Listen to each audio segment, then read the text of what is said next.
Yeah. Yes, sir. I want to.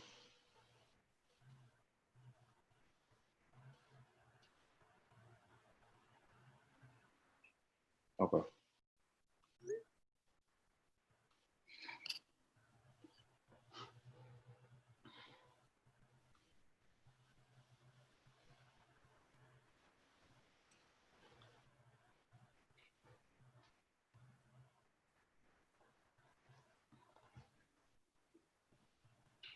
Can we see? They want to see our shirts, bro.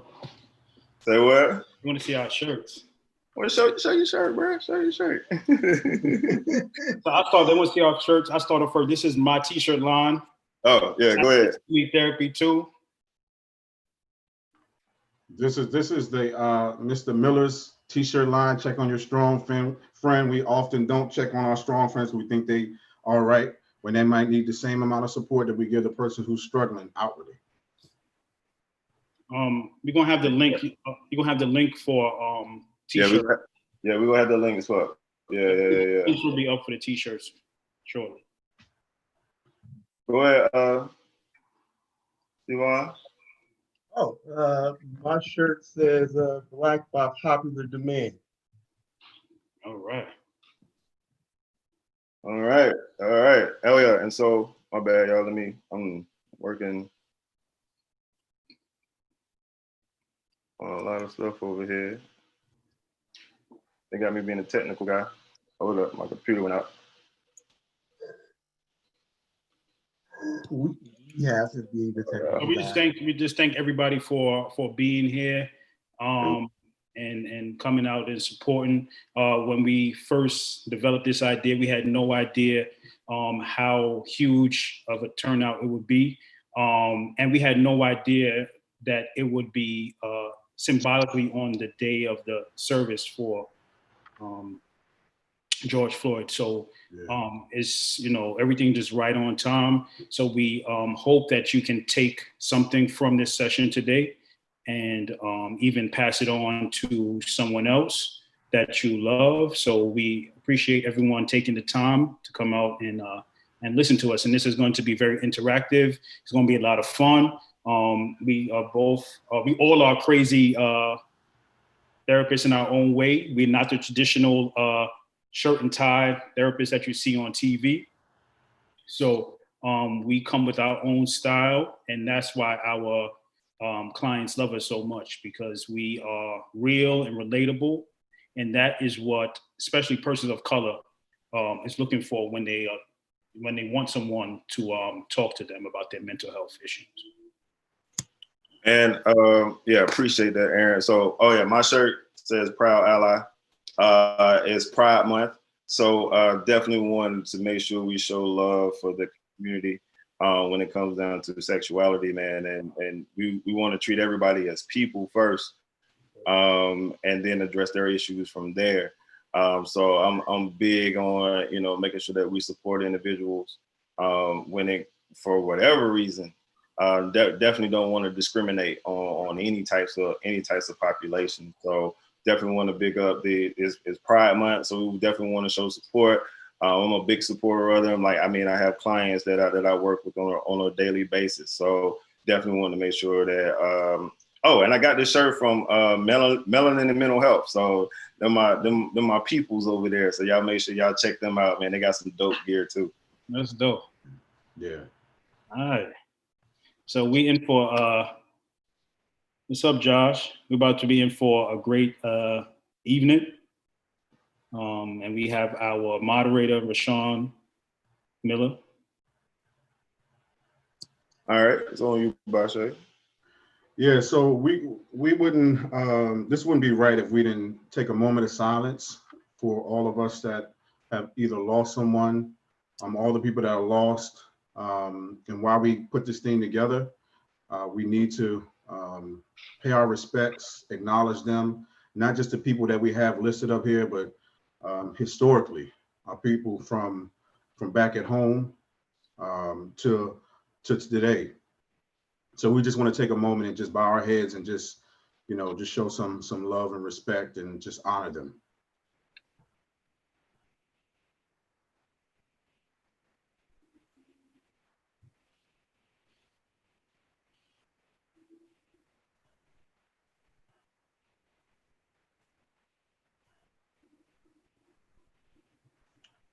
All right, y'all. Of course, that wasn't long enough, but we definitely wanted to acknowledge them because they are us. Exactly.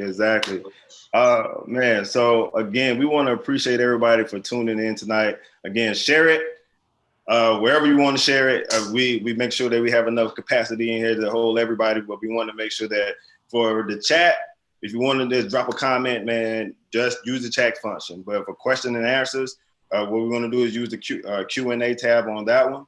And if anything pops up, man, we're going to try to get to as many questions and answers as possible. But y'all know this is going to be tough. But again, I appreciate everybody for being here. And one of the things I wanted to do, I want to start off with introducing the fellas, man, and let's us really getting to know who y'all are here with tonight. So we're going to start off with Mr. Paul Bashea. What's going on, y'all? Thank y'all for joining and supporting. My name is Paul Bashea Williams. I'm a licensed clinical social worker in Washington, D.C. and Maryland. I own and operate my own private practice, Hearts and Mind Counseling, where I see a wide range of clients from 7 to 74, any type of diagnosis, if it involves anxiety, depression, adjustment disorder. If you just need a place to kind of have a conversation and kind of get some coping mechanisms. I'm also the author of Dear Future Wife, a man's guide and a woman's reference to healthy relationships.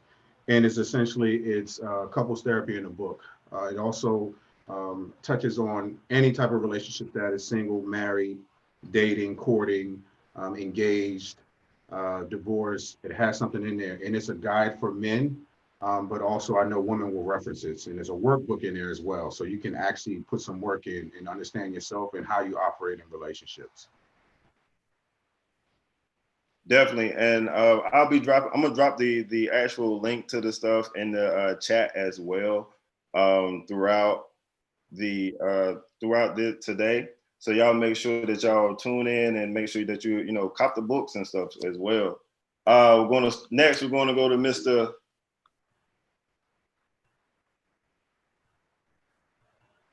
Arron. Sorry. Yeah, so yes, my name is Arron Muller, aka the Black Therapist, from Queens, New York. I am a school social worker, also CEO of, am I CEO? Yeah. Oh, I'm COO. I'm the COO of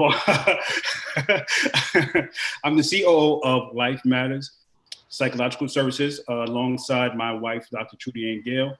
I'm also a school social worker here in New York, and I work a lot with couples and African-American children, young African-American males especially, and I work a lot with individuals. And I also am the curator of Black Kings Need Therapy too.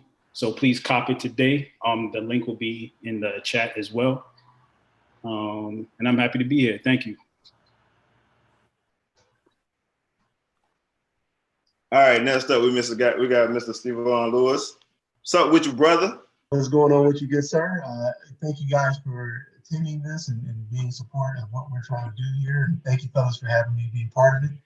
My name is Stevon Lewis. I'm a licensed marriage and family therapist.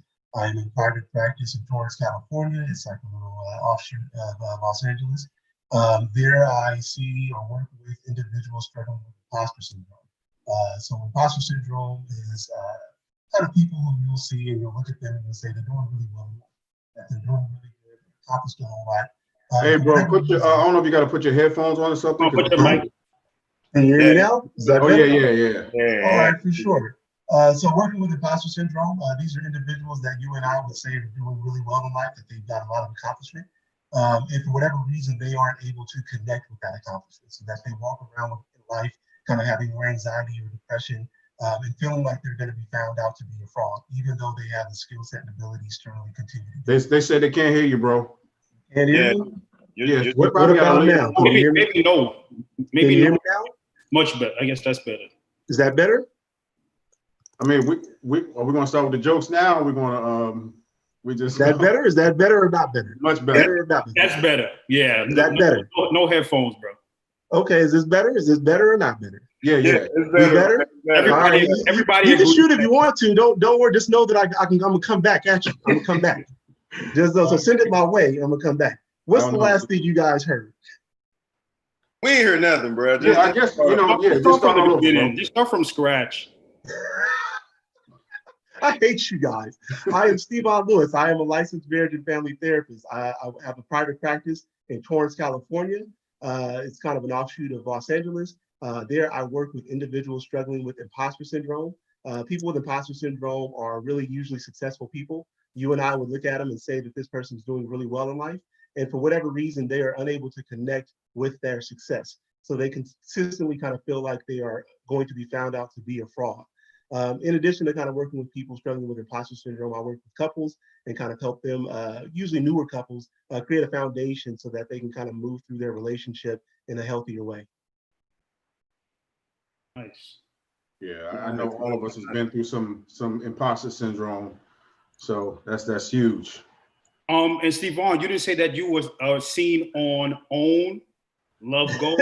Oh yeah. So we're doing that. So I was one of the resident therapists along with my Keandra Jackson for the kind of unscripted content or unscripted show on OWN called Love Goals. And I also was more recently on the Love Hour podcast with At Kev on Stage. Nice. Yeah. Got a celebrity in the midst. Yeah. Not even close. Don't shortchange yourself. Not even. All right. Well, I guess it's my turn. My name is Rwenshaun Muller. I am a therapist based out of Charlotte, North Carolina. Also the founder and executive director of Eustress Inc., which is a nonprofit to raise mental health awareness in Black and Brown communities. But then also I also have a private practice called the Good Stress Company, where I serve individuals, couples, groups, a lot of people, man, when it comes down to just addressing their mental health needs. It's a pleasure to be here with you all this evening. I'm also the author of Injured Reserve, a Black man's playbook to manage being sidelined by mental illness. So I got it right here. Definitely you can cop that on my website, rwenshaun.com. But again, I'll be dropping knowledge throughout the night, but then I'm also just serving as the moderator for this evening. So I definitely wanted to make sure that the gentlemen that I'm sharing this evening with, they have their ability to share their expertise. I'm always amazed by these gentlemen and just the work that they're putting in for the community, but then also for them to show up as Black men. We have been experiencing a lot of traumatic stuff over the last few months, man. It's not just based off of the things that have happened over the last couple of weeks, but we're dealing with COVID. We've been dealing with just being Black in America. All of our lives is something that's tough. So we definitely want to make sure that we come in together this evening to be able to provide some of our expertise as clinicians, but then also we're going to touch on real stuff as Black men. So I like to, start off things, man. I like to check the room. Fellas, man, how y'all doing? I'll start first. Who wants to start? I'll start first. I'm doing better than I would say March. It was rough. I had family members that was dealing with COVID. I started working remotely at my full-time job at the school and seeing clients during private, for the private practice via Zoom, which was a new experience for me. And I have a 3-year-old and a 1-year-old at home. And so my wife and I both trying to navigate working with at home with 2 small kids is quite a challenge. We had the luxury of having someone that took care of them that would, basically was here. And now, she's not, because of COVID. So we really had to navigate. So it's been challenging. So my anxiety was on a higher level. I had poor appetite. So I lost a significant amount of weight just from my anxiety, and I've been very transparent with, my clients and even with my therapist about how I've been responding to COVID initially. As the days got warmer and the weather started getting better, and I started using my tools again, it started getting a little bit better. And then the recent events that occurred, that it could have set me back again, but I felt more empowered to do something and to help my brothers and sisters. So I've kind of transformed that anger and rage into I want to be more productive and find a way to help. So this for me is right on time, this event. Arron, man, I mean, I appreciate you sharing, man, and I'm glad you were able to, come up out of some of those things. You mentioned some of your tools when it comes down to managing your anxiety and, dealing with the COVID and just the life changes that happen with everything that's going on. What are some of those tools that you started to implement? So for me, prayer has been significant in my life, and I wasn't really praying fervently like I should. So I really had to get really deep down more in prayer, using my Calm app, CALM, and doing mindfulness in the morning, and the Bible app in the morning. And Bashea and I, we exchange Bible scriptures every morning. So that, we've been to that, so that's always been helpful too. So him and I exchange Bible scriptures every morning, and we read, they kind of have the Bible challenge on the Bible app. So we, exchange and compare scriptures and things like that. So Calm is free. So that's been very helpful. And my wife has been very supportive, talking to her. So I've been very transparent about how I've been feeling. Dope. I'm glad you brought up the wife. We go definitely swing back to that a little bit later. But Stevon, man, how you doing, bro? So I'm doing overall, I'm doing well. And more recently, well, but funneling stuff. So I'll kind of clear that up. I live a socially distanced life as is. So the transition, to kind of stay at home orders wasn't too, I guess, too rough for me, so to speak. I kind of only really went to the office to see clients and kind of do my own thing on the weekends. So that wasn't too hard of a transition. And I had been seeing clients virtually, some clients already. So kind of transitioning all of them wasn't too bad of an experience for me. And so, all my clients kind of transitioned over to virtual therapy pretty seamlessly, and things have been cool in that nature. As of late, I think for, and kind of considering what happened more recently with George Floyd, it's just kind of the constant reminder of, being Black in America, right?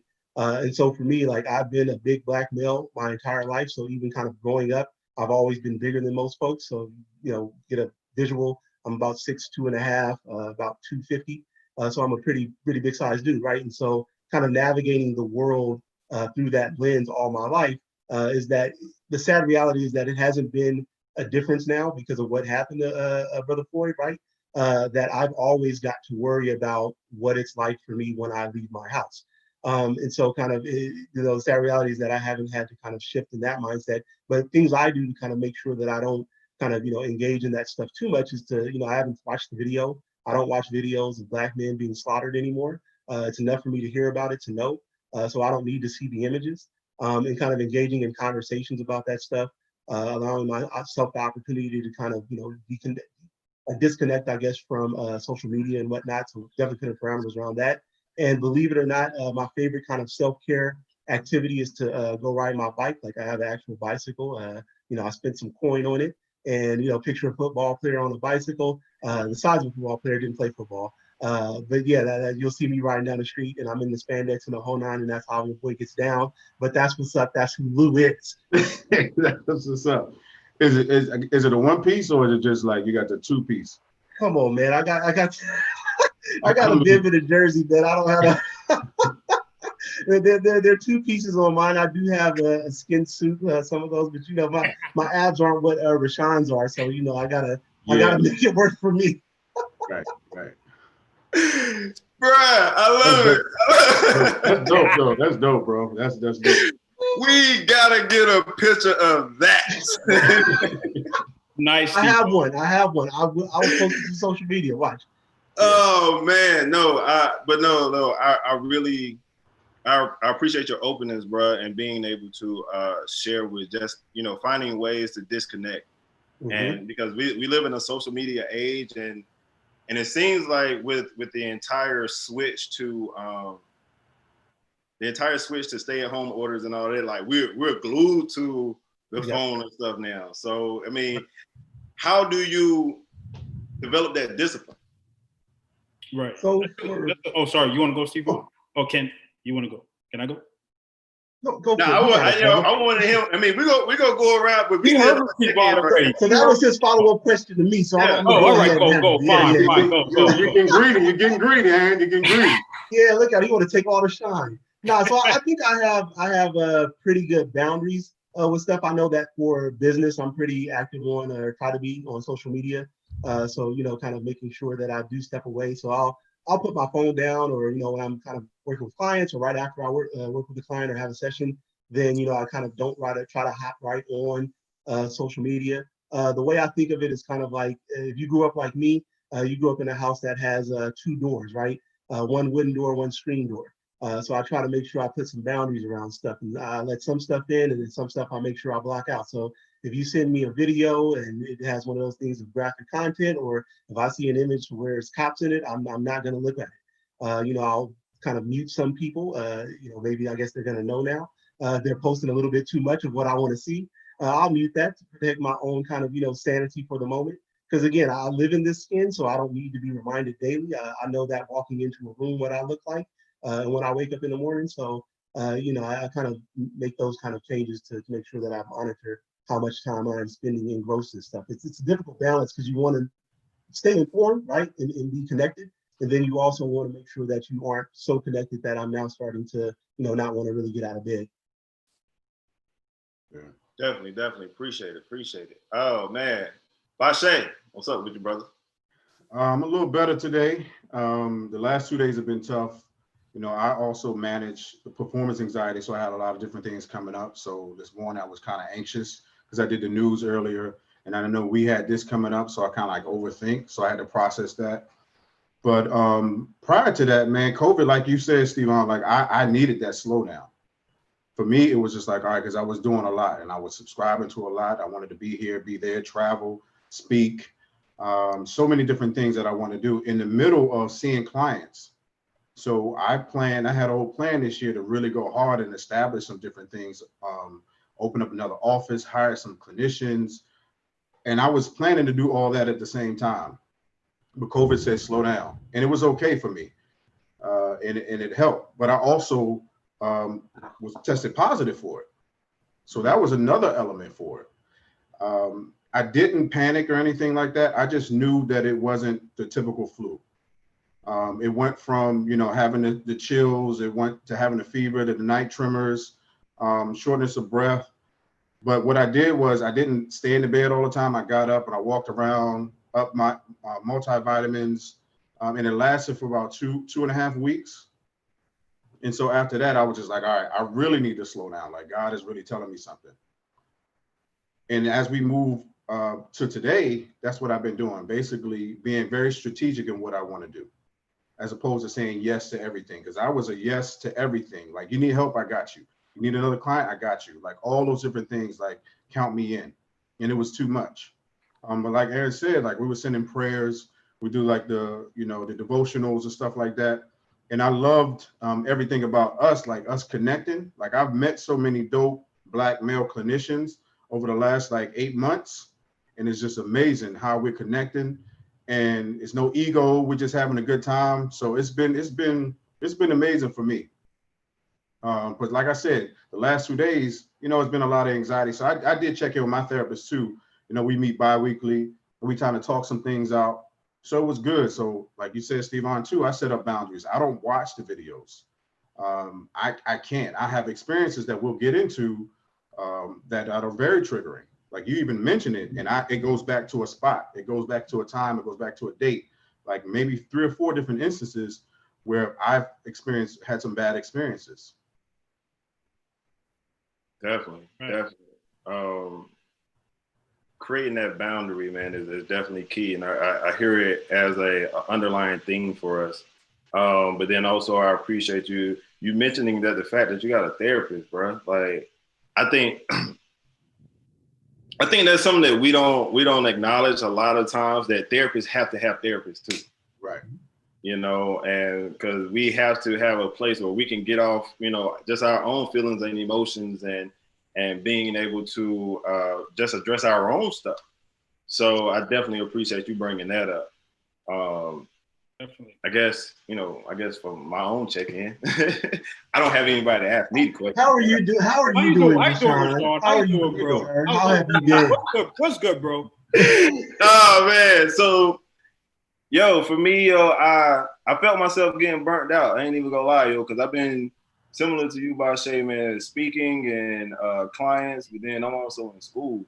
So I've been going hard at it since January, man, and really trying to serve others, but then also trying to get this degree and stuff too. So it's definitely been a place of fatigue and exhaustion. So I had to take this week off, actually going to take next week off, and then actually thinking about taking the rest of the month off just to be able to reset, because you can't pour from an empty cup. So you have to be able to, again, like I said, create those boundaries. And especially what's been going on these past couple of weeks, been having a lot of mixed emotions just from, you're already dealing with the COVID stuff and, you know, the different feelings of anxiousness that goes along with that. But then also, you know, you're watching, you know, an individual be murdered on camera. So it hit a little different for me, just because of the fact of watching the response, bro. Yeah. Or the lack thereof. Yeah. It puts you. I'm gonna speak for myself. It put me in a place where I was angry, because I was like, "Yo, this has been going on since we've been in this country, and now y'all paying attention." Right. But then, even now, when y'all are paying attention, people still making up excuses for it. And so, yeah, it put me in a bad place. Yeah. Man, I had to recognize that, and then understand that I wasn't serving the people that I was attempting to serve the way I needed to serve. Yeah. So I had to down throttle and you know, shift gears a little bit. Right. Yeah. You mentioned, I mean, some of that is like people have been talking about compassion fatigue, right? Or displaced anger. You know, where something else is happening now. We're upset. We're sitting in front of a client. We're supposed to be there to, you know, help them, but we're struggling with ourselves. Like our mind is leaving the conversation or leaving the session, and we're thinking about, you know, the vicarious trauma, the stuff that we just saw. Mm-hmm. So it's important that we get our self-care. I like you said, I took off a week too. So when you're doing that week or two or the rest of the month off, what do you plan on doing as far as self-care for you? What does that look like? Oh man, for me, like, so I left Charlotte. I haven't been in Charlotte since Sunday. So just being able to disconnect, man, and then similar to y'all, I limit my intake of what I consume. And consumption is not just food or drink. It's also what you watch on TV. It's the music that you listen to. It's the, you know, what you're scrolling, and, you know, what are you reading on social media. All of those types of things. So I'm limiting what I consume and being very intentional about that. But then also being very, man, I sat down and read a book, like, for leisure for the first time, like completely disconnected, read it in one setting. Did that for the first time in a long time. And that was something that I enjoyed. But then I'm gonna start implementing that more, man. And then over this next month, man, is being very stricter with my boundaries, you know, on certain things. So that's gonna be me making. Oh man, I chilled with my pops today. That was love. Yeah. That's dope. I did the same thing a couple of days ago. I just went to go pick up my pops, and we just did a ride. We just went for a ride and was talking, kind of checked out the house and stuff like that. And he you know, he brought up the video. He said he cried, you know. My father's not one to talk about, emotions in that sense. He's not one to talk about he cried. He's like, I had to shed a tear. He was someone screaming for his mother. Said if any man feels that, you see that. Whew. And then he got quiet. So, you're hearing that, you're riding with your pops, you're chilling, you're trying to connect, trying to disconnect from what's happening in the world, and you can't get away from it. Right. Away from it. Well, y'all didn't ask me. I wanted to say how I've been doing with the whole social media thing. Man, he going back to that. Oh no, I'm talking about with the video.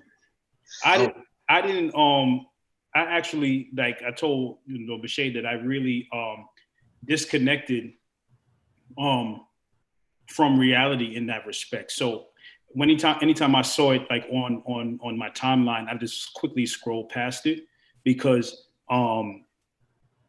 it was too much. For me, that's too much to see. I couldn't watch the service today. Just certain things, if I know that it's too much for me, I don't allow myself to get into that space because it was just, for me, it's just too much to bear. Like I said, and I kind of shifted those sad thoughts into what can I do to help my community. So I want to get, down the line, how we can get into how we could empower our brothers and sisters with everything that's going on. And to see, there's a whole dialogue going on here on the side too. Some very powerful information that's going on between books. They want to know what book you read and stuff like that. So we really want to go deep right now into the next topic. So Rwenshaun, take it. You sure? You sure? I'm excited, bro. Let's go. The moderator now, like we just lost. I'm not a great moderator at all. I was just driving him. I was steering him towards it. There you go. Nah, that uplift. Rwenshaun knows that. That's what brothers do. Stevon trying to be funny. All right, so I know Bashea, me and Bashea, we talked about our pops, and we got a couple of fathers on the chat when it comes down to watching. Well, so if you haven't watched it or not, but knowing what's going on in this country as a black man, and then raising a black boy, man, how do you even process that? Yeah, it's tough, man. I have a 15-year-old. He just turned 15. He's been pretty sheltered. He's been pretty, we have conversations, but he's never had any experience or any threats or anything like that. He didn't grow up how I grew up. He grew up, coddled a little bit. He gets what he wants. He's a great kid. He doesn't have any issues. He's a honor roll student. Great personality, all that type of stuff. So, when I try to talk to him about certain things, he gets it to a certain extent. But I'm the one that's just like, now I've been through enough that I'm not going to allow my son to go through things. So, but at having that conversation with him, it hits a little bit different, right? But having young teenage boys in my practice, I also work at I used to work at an alternative school, and they've had these experiences. So talking to them, and a lot of them don't have dads, or their dads are in their lives. So saying, are you all right? They automatically shut down. Like, nah, I ain't all right. They ain't gonna do that to me. And sometimes you can't even get to them because they're so traumatized. They're so, what it shows is anger, but they're afraid because of course that's the secondary response. But it's deep, man, to have these conversations, and we need to have these conversations with them. We definitely need to have the conversation. As soon as they see the police, they either get tough or clam up. So I think well, you brought up a key point, Bashea, when it comes down to we all have a level of success when it comes down to just our careers and just education and all of that type of stuff. So of course, we don't want our kids to go through what we went through, or we try to give them the things that we never had, and and we spoil them, we coddle them. But even some of the kids that I work with, man, I started to realize that they got this false sense of security. Yeah. Because they don't have those experiences that we've had. So how do you even, at what point So 'cause I think you have the oldest son in the group. At what point do you have that conversation with your son? I think early as possible. They need to know. They need to know what's in the world, because I was talking when I talked on TV this morning. I was saying when kids experience these things outside of their home and they haven't talked about it, it shows up emotionally, it shows up behaviorally. They lack confidence. They might the developmental milestones they don't typically reach at the same level as everybody else because they're experiencing these things, this trauma, the racial tension and whatever. Like, why don't people like me because of the way I look? Like, imagine having that conversation as a young child, and you don't understand why people are treating me differently when we're really not paying attention to those things. We just want to have fun, as kids. We just want to play. Everybody's the same. You're a boy, I'm a girl, or whatever, blah, blah, blah. And that's it. But if other parents are teaching them they should treat somebody else differently because of what they look like, we need to have them understand why they're being treated that way. We need to empower them early and instill the confidence, instill the love. And so when they're experiencing that, they don't accept that, right? You can't tell me I'm what you're calling me. Mm-hmm. Mm-hmm. Agreed. Arron, you're the other father on the group, man. My son is 3, and how everybody parent their child is very different. But having 2 therapists as parents, we try to we use specific, we try not to use therapy on them and stuff like that. But we have that conversation with him at he's 3 years old and he's very aware. So he saw. He's seen what's going on in the news. We don't show him graphic images, but we explain to him that you are a young Black man, and this is what's going on. And George Floyd, he got killed, and he could able to understand it, and he repeat it back as of yesterday. So we introduce him very early to. We don't have no time for coddling. We in Jamaica, Queens. You understand? And he needs to know that even though your father is a social worker and a therapist and drives a late model car, that, in New York, he got pulled over too. You know what I'm saying? And because you drive a late model car, you're more of a target. You know what I'm saying? So he needs to know early. You understand? Because his mother and father works hard, you know what I'm saying? And we probably want to impart that on him too, that he may be a target as well. So from the time that he was born, my anxiety was around him being a young Black man in New York City. And that's my fear of him having a license. My fear is if he have 2 friends in the car, that's a target. And if he was from Manhasset, Long Island, you don't have that issue. You don't have that fear. You know what I'm saying? If they have friends in the car, and because they could drive out there in high school, so they don't have that issue. So the fact that I have to think about that and have anxiety about him being stopped, and be prepared to have that speech about when you stop, this is what you do. This is the preparation that you have. That's why we have to have that conversation with our, and I know for a fact those parents don't have that of other persuasions. That's interesting you bring that up, Arron, is because I don't have kids, but I tapped in with a couple of my partners that do, right? And so kind of having that discussion with them of where you're talking about, you're thinking about things that your son isn't going to encounter for another 13 years maybe, or 14 years, but you're already planning for that stuff, right? And so when I hear Bashea kind of talk about, my son's 15, I think about my own experience of the first time cops ever rolled up on me, I was 12 years old, right? And so kind of saying man, in my head as you're saying it, I'm damn, he made it to 15. I didn't get that opportunity, or the fact that maybe my experience is a little bit more like Arron's, right? Of where, I didn't get that experience of being able to not find out about race because of as a child, my mom, good on her, or to her credit or to my disservice or whatnot.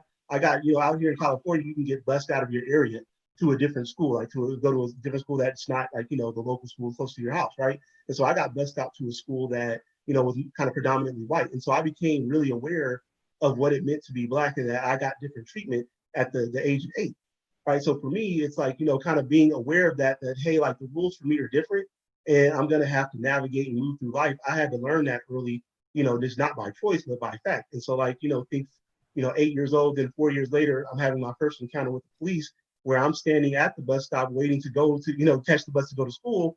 And, I'm getting searched and everything, right? Like 2 cop cars roll up on me and the other dudes waiting for the bus. And it's like, I'm doing the right thing, yet and still I'm getting treated like a criminal. And so it's like, it was just interesting to hear that, like, Bashea's son, got to escape that for a lot longer than I did. But then also kind of the juxtaposed to the other side of where Arron is like, I'm thinking about 13 years ahead for my kid on today. Yeah, man. It's a lot to, one, be a Black man in this country, but then also be a father of a Black male child. Right. My son will be 2 next month. So, I got a little time before I have that conversation, but man, I'm thinking about it already. I grew up in the South, so I got introduced to race very early, like very early. So like, I grew up in places where, man, where the KKK live at. They still having rallies. You still, I'm in North Carolina, man. They had a rally, in a city not too far from me, 2 years ago. So that's another thing. Like, people try to act like that stuff. And I can't even wrap my head around that because listen, and let that be in Brooklyn. Forget it. Somebody dropped it. Salisbury, North Carolina. Yep, they know. Yeah, yeah. Like, that stuff still happens down here to this day, bruh. That boggles my mind. Wow. So like, I had to pick, like, my mom and pops and my granddad and all. It was like, yo, nah, you don't go to that side of the town. I don't care if. So the thing about what I learned as a child when it comes down to race is the fact that he in the KKK, but he owned the local store, so you still got to go in there. When you go in there, though, like, you got to be on point. Period. And then you go to school with their kids. Right. So similar to what you were saying, Bashea and Arron, y'all saying that, kids want to be kids. And, at a certain point, they're going to be kids, but then they're going to start learning lessons at the house. And then it's going to get to the point they're going to call you a nigga, or they're going to start frowning at you and doing certain things. And then you got to be like, all right, well, I don't rock with you no more. It's cool.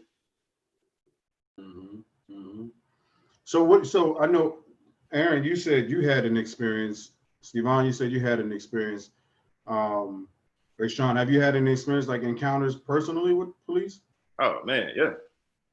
All the time, man. Like, cops make me nervous, man. I don't even when the cops don't pull me, man. When they pull up beside me, I'm nervous. Right. Like, yo, you feel like you got something on you. Right. You know what I'm saying? Like, your stomach starts to sink. Yeah. You start to get tight, man. You start making sure that you start driving like you drunk because you so nervous. Thought. You know what I'm saying? Because you don't want to mess up nothing. Yeah. Right. Man, I had many experiences, and I wrote them down at 12. We coming from the basketball court, or actually we were at the basketball court. The police pulled up and said, y'all sit on the curb. We want to just make sure y'all just here to play basketball, nothing else. We kids. We just chilling. I remember another time we were coming from school, we're walking to a friend's house. The police just start following us. They driving a car, just driving beside us. Where y'all going? We're just going to a friend's house. You sure? Maybe y'all shouldn't go there. Maybe y'all should all go home. Y'all shouldn't be out. It's like 4 o'clock in the afternoon. Remember in college, I had a late model car like my man, Arron. And I had one of my roommates, so it was 4 of us, and one of my roommates, a white guy, and we were talking about how we get profiled. He was like, nah, I can't imagine that happens. We just happened to pull, and I went to school in Johnson City, Tennessee, East Tennessee State. Pulling up in Buck Ridge. That was the name where we lived. I mean, that was the name of the apartment complex where we lived. And there's a gate. The police get behind me. I use my ID to get in, then drive up. Police turn their lights on. Do you live here? I said, yeah, I just used my ID to get in. He said, well, we just want to make sure that you live here. I'm like, I just used my ID to get in. well, it's some, you know, funny stuff going on. And then my boy was like, my boy Birdie, he's a white guy. He was like, wow, he actually saw it like happening. So of course, now he has a different perspective of what we go through. But the last thing that happened was when I used to throw parties in DC, we had a New Year's party, right? And so I knew, like all the promoters knew to shut down the drinking for us at midnight because we knew what was up. We knew where the police sat. We knew they was pulling everybody over. So we all stopped drinking at midnight. Everybody else carried on. We didn't close until 3. So I'm telling, I had the girl I was dating at the time and a friend. I said, I'm driving y'all home because y'all been drinking. I stopped at midnight, so I'm gonna drive home. So I'm driving, and I said, see, this is what I'm talking about. You see him right there? I remember it was a white van. I remember this moment vividly. That's why I get triggered. It was a white van and like a green Nissan Altima. And so he waits me to pull over. So I'm like, all right, I don't know why, but okay. So I get out the car. He asked me to do the walk. I did the walk. Asked me to blow. I did the blow. He was like, well, when nothing's coming up, we got to take you down to the station. I'm like, why would you take me down to the station? There's nothing that's happening. But we just need to make sure that this is working. So like in my mind, I'm like, all right, y'all just messing me. So I'm like, all right, so I'll get in the car and I'll follow y'all. Cause man, I don't feel comfortable getting into a police car. Like I don't understand. So he walked behind me and grabbed my arm. And as he grabbed my arm, he slipped off the curb. The moment he slipped, his partner came and hit me. Boom. Then another dude came and hit me. Boom. And the partner dude that slipped said, I slipped. They didn't care. They kept going. So now I'm put in the car and the girls that come out was like, he's not in resistance. What are y'all doing? What are y'all doing? They pulled up, you know, they put the tasers on them, told them to get in the car. I'm like, y'all just get in the car. It's all good. And then I started, you know, I'm just trying to remain calm. And I saw a couple of cops that actually, because I also worked for a group home at the time. And I remember I was like, I call you to come help us sometimes. So what is going on? And I'm trying to keep calm and talk rational while they hitting me, because I just went to another place. And so now I'm sitting in the car with the officer that slipped. And I was like, why didn't you tell them you slipped? He said, I did tell them. I said, why are they doing that? He said, I don't know. Another cop comes and hits me again while I'm in the car. I'm sitting in the front seat, handcuffed. The ladies come and was like, yo, what are you doing? It's like, where are you taking them? They refused to tell them where they were taking me. Refused to tell them. So at that point, now after that one hit me, then I was like, you know, I was cursing. I was like, y'all crazy, like whatever I was saying. And so we drove down to the station. As soon as I walk in the station, another dude hit me. That was already in the station. At that point, I'm kind of like laughing, but I'm kind of like holding my anger in. And so we went through the whole process. Like I blew on the machine, nothing. He had me sit down. I sat for 45 minutes and I saw people go in and out. It was giving the results, in and out, giving the results. And then he comes to me an hour later and said, this is what you blew. Really? And so I know somebody asked, did I sue? I tried to, but the attorney said, it's a good old boys network. You're not going to win. They have this piece of paper that said that you blew this certain thing. So your back is against the wall. There's nothing you can do. Nothing you can do. I still have the 2 officers' cards to this day. That reminds me. And what it does for me, when I see police, I don't get nervous. I get angry. Mm-hmm. Like I get like, what's up? Like, and I have to check myself because that's my initial thing. Like I'm ready to protect myself. Right. And I have a sister who's a retired officer. I have a good friend who's an officer now that wants to do some work with us. So we're going to educate some of the police and create better relationships between the community and the police. We want to go to the governor and talk about education, educating the police about mental health and all these different things. And it's a process, but I literally have to think about that thing. So when I talk to my therapist about it, that was my first time talking about that in years. I didn't even tell my mother until today. She was like, what? Why didn't you tell me? I said, I didn't want you worried. What were you going to do? Right, so I'm protecting her, you know, and it's just like, I'm sitting with this. And it's funny because the other girl, not the girl I was dating, but the other girl actually called me yesterday and was like, you all right? You all right? You know what's going on. I see what's going on. It's a lot. Like that could have been you. Like if we weren't there, and I think about that, that could have been me. Right. So Bashea, Got a question for you, bro. Like, I'm sure, like, there are some individuals that may be checked in, whether they be here on the Zoom or, you know, wherever they're watching, that may have experienced some of the same things. So I would love for you to touch on it as someone that experienced it, but then also as a clinician. How do you address that within yourself? For me, what works for me, what I do is I do a lot of writing. Like, I have pads everywhere. And so I'm not holding that stuff in my head because I don't give it the fair chance to deal with it. It's all up here because there's other things that are happening, other things that I need to do. So I'm journaling and I'm really writing out what exactly happened, what exactly I'm feeling, and I'm really addressing it. How does that write? Oh, I'm sorry, go ahead. Good. I was going to say, so when I write it, I release it. And so I process it, I look at it, and I was like, I survived that experience. What can I do differently? You know, I go through everything. I ask myself questions. I ask myself how I'm feeling. If I need to get up and, you know, do a stretch and work out, go for a walk, I'll do that. If I need to go drink some water, whatever I need to do, whatever the answer that comes to me at that time to process that, then that's what I'll do. You know, like I said, I'll have a conversation with my therapist. Like, PTSD is real. Like, we really need to talk these things out. Yeah. Because a lot of times when I sit across from clients, I'm sitting in my experienced self. Mm-hmm. So I'm a picture of processed trauma is what I say. Because we all carry it. It doesn't go away. We've experienced these things. So how do we process it and how do we move forward? Not ignoring it, acknowledging it. When we try to ignore it, man, that thing shows up so many different ways.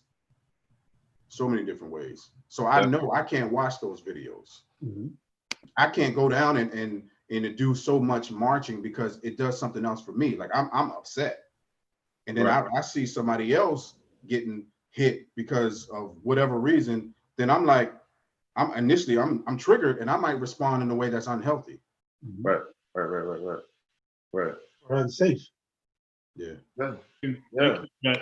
Bashea, I would even say for some people, what about people who don't, because you're writing expert, the things God has blessed you with the ability to write.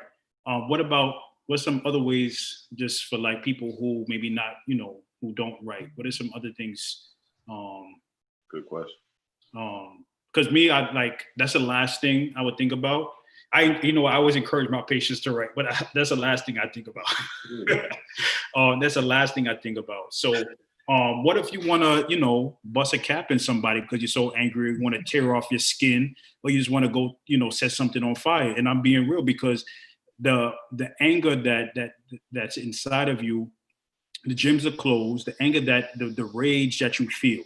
I recall being angry at I forgot the age of the Rodney King, but being able to watch that image and see, you know, being beaten like that. And I was young.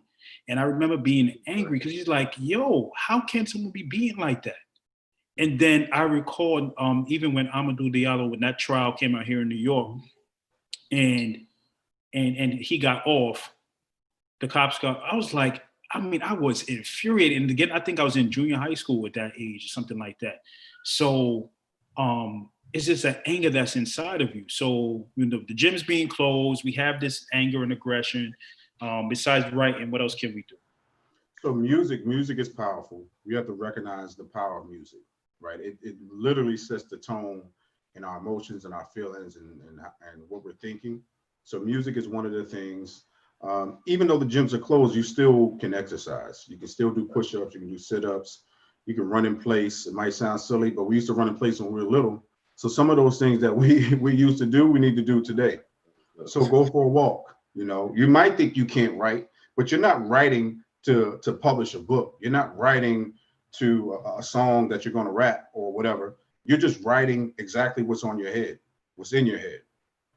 And I think, Bashea, to add to that, even a lot of times we limit our journaling, quote unquote, to just writing, man. You can, you got a cell phone that's always attached to you. Do a voice number. Mm-hmm. Yeah. Man, prayer is important, man. Right. Find, like, if you're that type of person, like I find scriptures that's tied to the emotion that I have, and I meditate on that. And the Bible app, it asks you what which feeling you are right now, and it gives you scriptures based off of how you're feeling. So if you're feeling content, if you're feeling anxious, you're feeling fear. I love that. So it kind of guides you to specific scriptures that you can relate to. Yeah. So I want to pivot just a little bit, man. For one, Bashea, I appreciate you having the courage to share that story, especially with so many people, but then also having the courage to be able to address it, from as a person and as a human, and understand how that manifests into you and being who you are. So I can only imagine, what things you conjure up in your head for your son as he continues to get older. I want to switch it to Stevon, man. I want to ask you a question. You're an expert when it comes down to imposter syndrome, and it goes back to, as we become more successful, we introduce our kids stuff that we ain't never had and put them in good schools and all of this stuff. So they're blind to so many things. And then when they get around somebody that came from the hood or somebody that try to pull their black card or something like that, they feel like they don't know who they are. Mm-hmm. How do you, and this is not even just for kids, bro. This is for, I know some grown men that don't know who they are. Right. You know what I'm saying? They show up in spaces just and they show up in spaces and act a certain way to meet the status quo. How would you address that, or what things do you have for that? For sure. So I think a lot of what you're talking about kind of, for me, resonates with what Bashea was saying about, his experience and what it brings into the room, right? And so I think about that image of the iceberg where, below the sea level of the sea is all this stuff that's influencing what you see above the ice, above the kind of surface of the water, right? So that most of the iceberg or most of the mass is underwater. And so that's kind of what it is. And so you're talking about when people are not really connected to who they are, or kind of not feeling like they belong in certain spaces because maybe I didn't grow up in the hood, right? Maybe, I didn't choose my parents, and my parents were, more affluent, and I went to private school. Like, that was a good thing they were doing, right? I have access to this stuff. But also on the flip side of that, like, maybe it disconnects me from this community that I want to be a part of.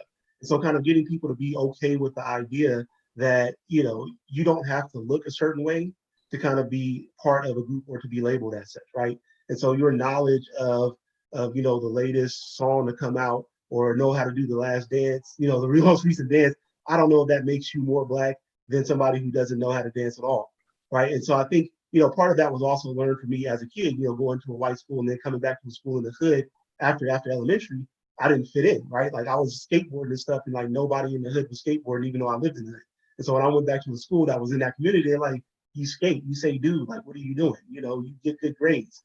And I was like, yeah, that's what I thought I was supposed to do, right? And so I think, like, for you, you're saying that, when you're in those spaces or when you're in somewhere and you don't feel like you connect, right, you got to really think about, like, well, why are you in this room? Like, right, like, is it because somebody is giving you license or pass, or did you do something to earn that, right? And so, when you're talking about in spaces of, like, maybe it's higher education, if you got accepted into the school, you belong in that school. Don't even question it. If they hired you for the job, you belong in the company, right? Like let's stop, questioning or trying to select ourselves out or looking around. And I think that oftentimes what happens for people is that there's this huge kind of comparison, or this tendency to kind of compare ourselves to everyone else, right? And so we're looking around and like, hey, the way I do it doesn't look like that. The way I put my gear on doesn't look like the same as the way Arron does, right? And so, am I doing it correctly? And it's like, be okay with your way. Your way is correct for you. And sometimes you have to be confident enough or aware enough of yourself and say, like, hey, what works for somebody else may not work for me, right? Like, I put out the analogy of, like, don't look at somebody else's test and look at your own and think you have the wrong answers, right? They might have a different version of you. So roll with that, right? Like, your version is for you, and make it happen. Because I compare myself to Bashea all the time. It's hard, man. He puts out such a good product, bro. Yo, you on VH1 too? Like, you talk about, like, you on VH1? What was it? Black Ink Crew? Nah, that wasn't me. He's on TV. He's on radio. He wrote books. You know what I'm saying? He has Oprah's phone number. He's just up there. You know what I'm saying? So I compare myself to him all the time. There you go. Thank you, Stevon. You're speaking to me too.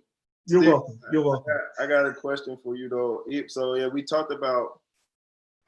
So let's talk about even the flip side of this, as it pertains to the current events with the things that are happening. People are protesting and all of those things. So we have to show up in these white spaces and act like nothing has happened. Right. What do you offer for these people that are going to work at these Fortune 500 companies? Then your boss is in there asking you to have this project done by tomorrow, or you're at school and your teachers don't care what's going on in the world. They're just like, yo, your assignments are due tonight, regardless. I'm speaking personally, but what do you tell someone that looks like you to do in this situation? That's supposed to me or Aaron? No, it's for you. It's for you, Mr. Expert on Imposter syndrome. Oh, for sure. I want to talk about that too when you finish, Stevon. Okay, all right. No, for sure. So I mean, what I say is that, like, at the end of the day, we owe it to ourselves to attend to ourselves, right? Like, I can't be, dependent on somebody else to take care of me, right? And so that I have to have license to do what I need to be okay. And if I've got to tell professor or tell boss that, hey, you know what, I'm not really in the space to be able to do this, and here's why, right? And hope that they can kind of understand that stuff. And if not, then, shame on them, but also kind of saying like, hey, I need to be okay at the end of the day when I leave here, right? And I can't kind of be overextend myself or put myself in a position of where I've neglected my own needs to kind of attend to others, right? And I know we have some stuff like, responsibilities and requirements to get grades in school or to, maintain our vocation. But at the same time, if you aren't okay, how can you continue to show up in these spaces at all anyway, right? So I've got to be at a bare minimum. If I'm dying, then I can't be helping somebody else. It's kind of like on the airplane, right? Like I can't, put my mask on after I put somebody else's mask on, right? Like I've got to drop down. I got to take care of myself first and then attend to other people. And so that's the thing. I mean, you got to share that stuff with the people that, I guess are over you or that you were responsible to, and let them know ahead of time, but be honest with yourself and don't try to just push through. Because I think like what Bashea is saying, or it's just kind of that, again, that piece of like, what are you dealing with? Everybody doesn't know that. And sometimes we might need to share a little bit of that. But at the same time, what you're going through, and you have a duty or responsibility to yourself to not neglect your own needs and to take care of yourself. I agree, Stevon. I also want to add, everybody don't have the luxury of being able to do that. And for those clients, I would tell them just like, how can you even set boundaries? Because I would say there's certain situations where we have to do things even though, we don't want to. So in those moments, take your breaks, what I'm saying? Let's be clear. Everybody don't be working when they at work. So take that moment, take those moments, like when you be taking a break and be scrolling or hollering at somebody, take those moments and take more of them if you have to. You know what I'm saying? And do what you have to do to protect your peace. You know what I'm saying? This is not a game right now. So I know that and guess what? You are getting paid, right? So you got to do your work. Let's take a vacation. And this is how I talk to my clients, plain like that. So while you're at work, you do have to show up and do something. But while you're there, protect your peace. Just like how you protect yourself when you buying stuff on Amazon and all types of other stuff. Use that same time and protect yourself and take a break, move slow, and just watch the clock go by, but do some work while you're there. And drown yourself out with music or food or whatever to keep yourself peaceful. You know what I'm saying? So what can, you have a job to do, but you also need to protect yourself while you're there in those spaces. And if you have the luxury of being to say, you know what, today is a rough day. I'm just not myself today. Some people have that luxury with their bosses. Use that. And I think a lot of us don't even know that we have that luxury. Though. Right. Right. That's the next thing too. That don't even ask and don't even check to see what we have. Like we need to find out what we have, like mental health days. People don't even realize what they have those. Yeah, right. Just said advocate. I like that. Advocate for first. You have to advocate for yourself. I learned that in social work school. If you don't ask, you don't get it. Go to HR. And my wife and I agree. People like a sob story, and it don't have to be real. White people like a sob story, and it don't have to be real. This is just my opinion. Tell them all types of stuff that's not true, and they be like, "Oh my God, I'm so sorry," and it ain't even be real, but you got what you needed, and that's what you got to do in this world. Yo, but the thing about it though, Arron, is the thing about right now, we are dealing with some real stuff. Period. Exactly, but I'm saying, but everybody don't have the luxury. Like I said, I have the job where I can talk to my boss at the school, and I can say, you know what, today's really a rough day for me. Yeah. And she'd be like, all right, you know what I'm saying, it's cool, but everybody don't have that. Agreed. So we got to meet them where they at, and I'll give you tools to get you by, and that's what we do in therapy. Get you tools to get by. The gangster way. Right. But we also want to like I want you to be, I want you to advocate. We don't want somebody to feel sorry for us. We want them to understand us and respect us too. Like if I come in this place, I mean, and it also depends on who you're dealing with. It depends, because people don't care. Some people don't care. Get a job. You got your job to do, and that's it. So if it works, like I said, you got to know the temperature of your boss. Right. Like you know what I'm saying. If you know, but for somebody said a little dramatic flair never hurt nobody. But like you said, and I'm just trying to meet everybody, everybody's needs, because people are really looking for information. You know what I'm saying? It really needs to gauge your boss and know what you can tell them. But it's interesting, like you mentioned that, right? Like, because that's like sort of the same thing I've been telling some couples as they've been dealing with like COVID, right? Is that like, maybe you guys are, because in the normal course of our day or normal kind of, daily activities or whatnot, we are away from our partners, right? Like if you're married, you're away from your partner for a good portion of the day. You've been away from the kids for a good portion of the day if they were at school. COVID changed all of that, right? And so I think that like part of what Arron's saying is like I was doing the same thing with couples of like, hey, you know what? You might not have your 8 hours away and then your time to kind of drive home and all that stuff to kind of decompress and get yourself prepared. What you might have is that you can go in, the bathroom for 30 minutes, right? Or 15 minutes, or that you can go sit in your car for a little bit. Just listen to NPR, listen to the music or whatever, to get yourself, listen to a podcast, whatever to get yourself right. And so I do kind of appreciate kind of what Arron said is like, you might not have the luxury to get, 10 days away or, 4 hours or whatever, big blocks of time, but there are little things you can consistently do over time that start to add up, right? And it's just about being mindful of attending to your own needs. I think y'all are definitely dropping some gems, but I think mentioned that Bashea mentioned that we don't know what rights that we even have with our employers. Understanding that they should have. Not should. Right. Be careful. Right. Let me scale that back. It would be nice if. It would be nice if they had. Yeah. Some employers do have EAP programs. Right. So you have the ability to tap into a therapist. And being able, and that's covered through what you already as part of your benefits program. So also check into that to see what do you have available to you. Like Bashea said, the mental health days, but then also you may have the ability to go see a therapist as well to really have a mental health day. So I know just being aware of those different aspects of what comes with work and what comes with you being an employee.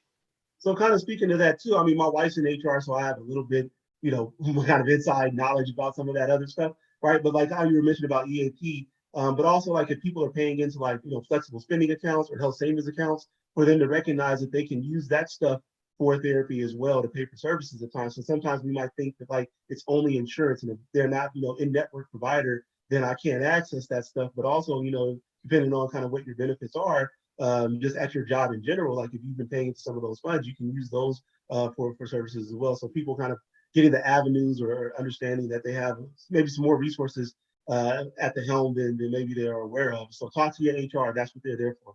Yeah, and because people are asking what is EAP, is Employee Assistance Program. Right. And with that, you don't even have to tell your supervisor what exactly you're going to them for. Right. You don't even have to tell HR what you're going in for. You just say, I need the number. Right. It could be anything. It should be posted, actually. You can be for an attorney. You can be for a therapist. You can be for medical assistance. All those different things are provided to you if they have employment assistance program through your job. And it's free. I know some programs that have up to 3 sessions, 6 sessions. And I would tell people, I would tell clients that if you go through EAP, ask them to connect you with someone who's in your network. in your insurance network. So it's seamless to transition as opposed to using somebody else who's on maybe Cigna, and then you have Blue Cross Blue Shield, and then you got to figure out what's going on. But yeah, so you don't pay for these sessions, but there's so many different resources that we really need to be knowledgeable about and know what we have. So let's kick it. Let's kick some real stuff right now, right? So we got EAP, and even if we have EAP and you're able to go see a therapist, what if you ain't got no black, you don't have a black therapist in your EAP program that's available to you? What do you do? You know, I don't really have an answer. we need to get more of us. Right. So I'm an advocate of talking to people. Like, we have this misconceptions that therapists, like we can't be therapists. We already have the stigma already. But we also have the stigma that we think that therapists don't make money. Look at Arron, look at Rwenshaun, look at Stevon. They killing it. So understanding that, but like historically, if you think about it, we had a counselor in our hood always, right? Growing up, we had that auntie that always had the knowledge. We had that uncle that always had something. We had wise counsel back in our country, back in Africa. We had somebody that we'd go to and tell our issues and talk them out. So now you have somebody who's licensed, who's educated, who understands different things, who's also black, had their own experiences. Like that's, and again, please consider going to school to be a therapist, social worker, LMFT. Rwenshaun is everything under the psychology, whatever. Yeah. But seriously, go look into it, man. We need more of us. So question, like when you guys were going through your program, I mean, I think Bashea is like kind of hitting on a major point, right? Is that there aren't a lot of, black therapists in general. Like there are more, I'm starting to see more now, but like black male therapists is a much smaller group. When you guys were going through your program, like how many other black males were in the program? Like in my program, I was it, right? There were like maybe 2 other black people in general. Like there were 2 other black women, and I was the only black male the entire time I was in my program, right? Like, so there isn't the model for it. So I'm wondering for you guys, like what was your experience like in grad school? Were you one up? It wasn't that many. The professors knew my name by the first day because I'm only black male. So Arron, that's easy to remember. So it's only one. So that's why I developed the Black Male Therapists group on Facebook, where we have about 500 members from around the country too. That was a good plug. I throw lives up, right? I throw the lives, set him up. Don't knock him down. That's why. But no, man, no, but Arron definitely has created a great resource, man. There's some dope individuals in there that we connected with. But then I would say for me, man, is let's see, my master's program, it was like 2 of us. And in my PhD program, so there's 2 of us, but one of them, he is from Zimbabwe.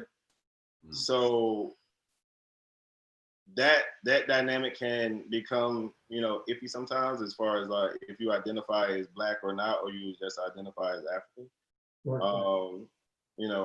I've ran across, just different people, they identify as different things. So, but yeah, it's tough, bro. It can be very tough to be in these very white spaces all of the time, and then have to watch your words on certain things, because you start to realize how much of a bubble people live in. True.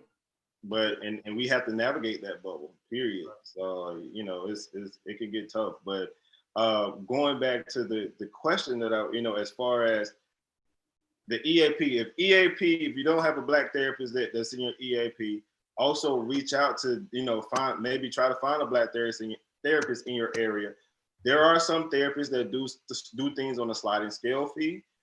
Even right now, there are some therapists that may be doing some pro bono work. Some companies that are doing that. I saw someone mention that what if they ran into a black therapist and Sorry, I got caught reading the chat. What if what if somebody ran into a black therapist and they just didn't have a good experience? So even with that, man, it's about like dating somebody, man. You have to, if you have a bad experience, that's cool. Fire them, find somebody else. Right, you ain't gonna stop going on Tinder because you went on a bad date. You're right back on there again. So it's like dating. Go back out there again and find somebody. It's when you find the right match. Somebody said, period. Savage. Is like, you ain't gonna stop. I do not know what Tinder is. Like, nah. It's like finding the right match. You know what I'm saying? Someone that mesh well with you, that really gets you. You know what I'm saying? Yeah. No, that's real. That's real. I love that. But the thing about it is, you have to be patient, man. But then also, we're going to drop some resources as well, as far as different directories that we utilize. Therapy for Black girls, melanin and mental health. Black men, Black Men Heal, Ayana Therapy. There's a new app coming out. So there's other ways. There are new kind of, I guess, resources that are being directed for people of color, right? For our population, for Black folks. It's so many. Yep. Nobody can say they can't find anything, because there's so many resources, even ones that I didn't know that existed, that are out right now. So we are inundated with resources right now. So we're constantly sharing our stuff too. We're constantly dropping other people's stuff. Like, it's a community. Like, you can follow any one of us, you'll see us sharing somebody else's stuff. We're not greedy. No, not at all. Because there's a lot of people in this world and a lot of people that need help. So I'm constantly referring people for other therapists, just because I'm not accepting new clients, but I'm always referring to other people. No, because I maintain boundaries and I don't want to be overwhelmed. Why you get nervous when you say no about? He did. He felt some type of way about that.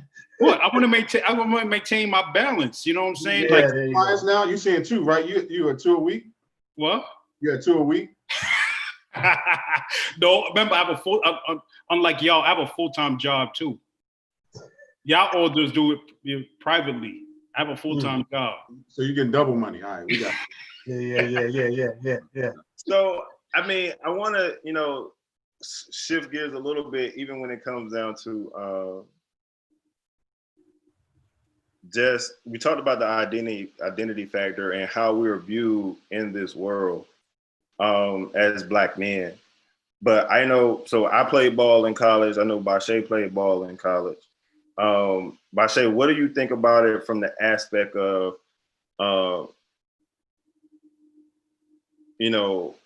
white people only accepting you just because you're an athlete? I actually had the pleasure, man, to experience that early on. We lived in the hood, but my mother and my father, they put me in private school, kind of like Stevon. So I wasn't in private school. I'm saying that we had that luxury. I went to public school, bro. Oh, you went to? But you were bussed out. Yeah, I got bussed out. Yeah.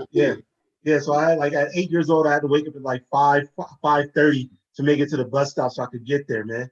So privilege early. All right. So, but yeah, so I went from playing ball amongst us, right, to a private school where they were like #1 in the nation in basketball. And all the Black people in there, kids were in there, were the athletes. That's the only Black kids that were in there. So experiencing that, coming from the hood and then going there and experiencing something different. Well, we're a community, but we also had to deal with, the other people looking at us as just athletes, right? And almost like fans, like you experienced that fandom was like, oh, you're so great at basketball. But you hear like little remarks that devalue your level of education or understanding or just having a conversation. It's like, I'll just play basketball type of thing. So if I had that experience early, and then in college, playing against, I remember we were playing in a tournament and we lost, but there was clear racial tensions between the team we were playing. And they beat us because, shout out to Trig, who missed the free throw. We always clown him, Mr. Free Throw. He said the game was over, but he missed both free throws. You pulled the Jordan. You still. Yeah, I'm gonna call him tonight, and you know, I'm gonna call him later and talk about it. But we all went out after that, and they were like, "Paul, you're a classy guy. You know what? I would have never think that you would be a stand-up guy." Just like, what are you talking about? We playing back, like just the comments that you experience and accepting. Like, you can hang out with us anytime. I really don't want to hang out with y'all. Like, y'all just beat us. Number one, I'm not even thinking about that. Number two, like, we're not just going to hang out because you think I handle myself good on the court. You know, now you want to establish a relationship and stuff like that. So I've definitely experienced that, being accepted because you're an athlete as opposed to a man. Mm. So what would you offer somebody that's dealing with that right now? So I know we probably got some kids online. There's maybe middle school, high school, and even college, right? I'm gonna leave that to you. You I see what you're doing. You just said, didn't you say you played ball? You played on a D1. You know, he was a star. You know, you still look like you can play today. You probably can. I'm like Stevon. Like I'm 6'2.5", like 260. Playing weight was 225. Oh man! All right. I would say one of the things is even when you're in those spaces, I think it's similar to what Stevon said earlier, is understanding that you still deserve to be there.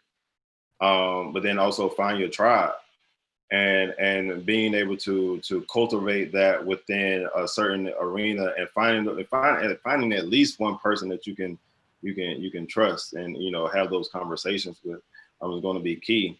I went to a PWI, so like they were already looking at us like, you know, oh well, all the black people are, you know, athletes, but I went to school on an academic scholarship, so like, and I walked onto the team, so like, you know what I'm saying, like I'm not your typical stereotype that you think, you know, but then also understanding that you don't always have something to prove to someone else. I think that's one of the major things is understanding that. Say what? I like that. Very simple. Yeah, I mean, you know, do your best and perform for who you want to perform for, whether that's yourself, that's your family, or whatever, and then, you know, do that. And I think even on the flip side of that, understanding that your label as an athlete is not your only label. So, you know, I talk about labels a lot, and, you know, cultivate those other aspects of yourself. And, you know, and take the time to learn who you are as a person. And, you know, those are key things. And I mean, this is going to even go into, this is one of the questions that was posed. Like, we acknowledge certain labels within ourselves as men, and then within our community, in the Black community, right? But then a lot of times we don't. So like, even with men, we don't talk about stuff the way we should. So like, if we acknowledge one aspect of the label, the thing about being masculine, right?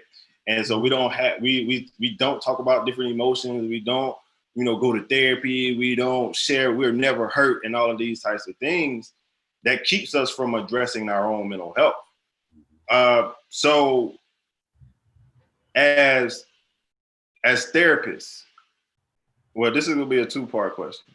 So for one, I want to know how did y'all get to the point of addressing your own mental health issues? And not saying you got to diagnose. For this is a disclaimer. Not saying that anyone else has a I'll speak for my own self, but not saying that anyone else has a diagnosis of anything. But we all deal with some type of mental health challenge at some point in life. So that's why I posed that question that way. Right. So one thing I would say is, while I was in grad school, I started having issues with my breathing. I'm like, yo, something is wrong. I was going to every doctor around New York City. I was, you know that 50 Cent video where he running on the treadmill with all the stuff on, you know what I'm saying? I was doing all of that. In the club. West Coast. Stevon is West Coast. Oh, here we go. God, who we talking to here? Here we go.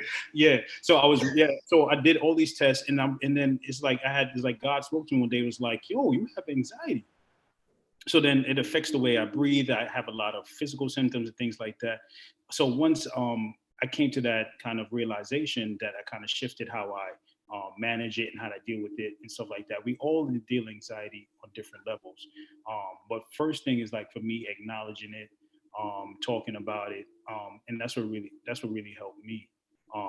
You know what I'm saying? And like having all the things in place to take, to help me through it. And one thing I want to say is that I feel like, I always say that black men don't talk. We do. We talk to our homeboys, but it may not be the most effective or healthy way. Yeah. You know what I'm saying? Because like Bashea and I are very transparent in terms of how we communicate and stuff like that. But it's coming from a healthier standpoint, because we have the luxury of having the knowledge. But when I'm in a barbershop and, you know what I'm saying, waiting to get my hair cut, and I hear some of the conversation, I'm like, oh man, let me let him live. It's just, you know what I'm saying? Yeah, don't be that dude, man. Of course, you're meeting them where they at. You know what I'm saying? But it's just like, and then here comes somebody chiming in with some information that might not be the most helpful. And it's just like, we continue that narrative, you know what I'm saying? And not one person say, you know what, bro, have you tried this, or have you tried something else? So I'm saying, so when we talk to our homeboy, we talk to our doctor and our barbers, it's maybe not be coming from an informed place, and it may not be any clinical evidence-based practice behind it. So therefore, it may not be the most healthiest of information. But homies do talk, you know what I'm saying, in a interesting narrative. And it may be in different spaces. It may be while playing ball, or while be in the gym, or, you know what I'm saying, or just on the corner, and that's conversation. But as I'm trying to, in my spaces and platforms, I'm trying to encourage Black men to change that narrative to a different conversation, and more, and not superficial, or kind of just like, kind of just run of the mill stuff, but some real feelings. Yeah. So oh, go for it. I just wanted. I'm gonna get back to you, Stevon, but I wanted to ask Arron. So, like, even in situations where you have the clinical expertise and you're able to be able to bring those things up, what would you tell the layperson that want to have a conversation with his boy, or you know what I'm saying, or a lady who wants to have a conversation with their husband or significant other or boyfriend, brother or dad, or any of those things? How do you start that conversation?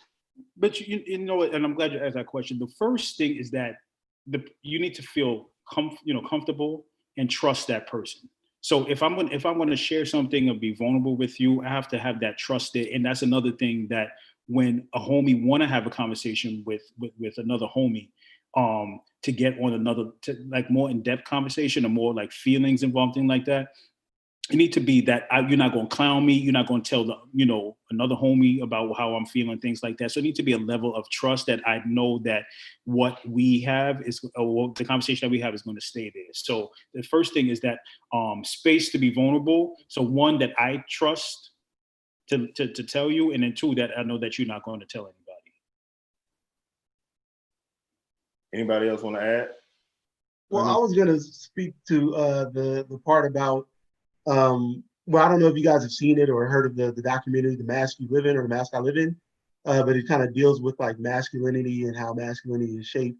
And, kind of partly what we're speaking to, and like I think Arron's hitting on this, of why you have to have that trust and that safety, is because like for men, like masculinity is something, like to be a man is like something that's earned, right? Like it's not just given to you, right? And so that, because the idea is that it can be lost as well, right? Like it can be taken away. You do something, people start to say, oh, you're not a man, you're not this, right? And so I think like, kind of understanding that people come into a place of, you're saying, hey, be vulnerable, but also what are they recognizing what they're putting at risk to do so, right? And so I think Arron hit on the head about like, kind of being aware of who's the person you're talking to. Every homie can't be the homie that does that, because, you might tell that person and then you're going to tell, everybody else, oh yeah, this fool was over here tripping about XYZ. right? And that was, you know, one of those more intimate kind of conversations or whatever. And so I feel that's things of like understanding that, like, you know, masculinity can be lost or you can be looked down upon, and that's like a real thing that's operating in someone's head as they, you know, move through life. You know, Right. I mean, we were all adolescents at one point. We were all in high school. You know how it is to be in and you can quickly be out. Yeah. And that's sad because, like, who are you to tell anybody what masculinity is? It's what you dictate and what you created. And I feel like if more brothers develop that mantra internally, then I feel like it would be a better world. You know what I'm saying? Because sometimes it may be just be our own feelings. It may not be somebody that imposing it. Even if they are imposing it, I'm still confident in who I am and who, and you know what I'm saying, who I be, that I don't have to work. If that's your thing, then that's on you. But I'm a man because I work hard, I provide, you know what I'm saying, I take care of my family, whatever that looks like. You know what I'm saying, I make sure I take care of my mental health, whatever that looks like. It is not, you know, it's not a one size fits all in terms of masculinity. It's whatever you dictate that to be. No, love it. Oh man, we're gonna touch on a lot of things. I think so. There's one question from the chat. From the Q&A that probably aligns with this. It asks, how can a Black cisgender straight man show up better for their Black, trans, bisexual, and gay brothers? So, I mean, exactly what you said. We got to take away those stereotypes and those things that we were taught growing up. Right. Like, we can have conversation, not think that they're threatened or they want to be with us. Right. Like, that initial thought that takes away from who we are because of who they are. So one of my mentors is gay. I don't feel any type of threat or anything. We have a conversation. We talk about what we want to talk about. Like, I'm not thinking in the back of my mind that somebody's thinking that I'm gay. It doesn't matter what anybody else thinks. Like, I know who I am. So if I can have a conversation with you and I trust you and I support you, we cool, we having conversations, we got our boundaries for whatever we need our boundaries are. It's a friendship. You know, we got to stand up and speak out too. You know, a lot of stuff that's happening in the community, we can't accept that. We can't turn a blind eye on that because they don't identify as heterosexual. Like, we're being hypocrites. Right. I think for me, it's me seeing the person first. Right. And understanding that, I'm here to help you out as whoever you are, and then we can, address whatever issues you are. Like you said, Bashea, I'm comfortable with who I am as a person, right? And I can kick it with you even outside, even like, I ain't worried about what everybody else thinks because I know what I want, and I know, like, it is what it is. So I think it comes down to the point of being comfortable with yourself. And like you said, speaking out. We talk about Black Lives Matter. We talk about, all of these marginalized communities. They are marginalized too. Yeah. Period. 100%. So, I mean, that's one of the things we have to do. We have to even become more knowledgeable about, let's look at it even like this. Me and Bashea was having a conversation earlier today. And a lot of times, Black people are in a upgrade right now because of what's been happening to us in the Black community. We've been lynched. We've been doing all of these things, injustices from the police officers and all of that stuff, right? But then as this situation spills over to this one particular situation where now white people are a little bit more cognizant of it, we was like, yo, well, where have you been? What world have you been living in?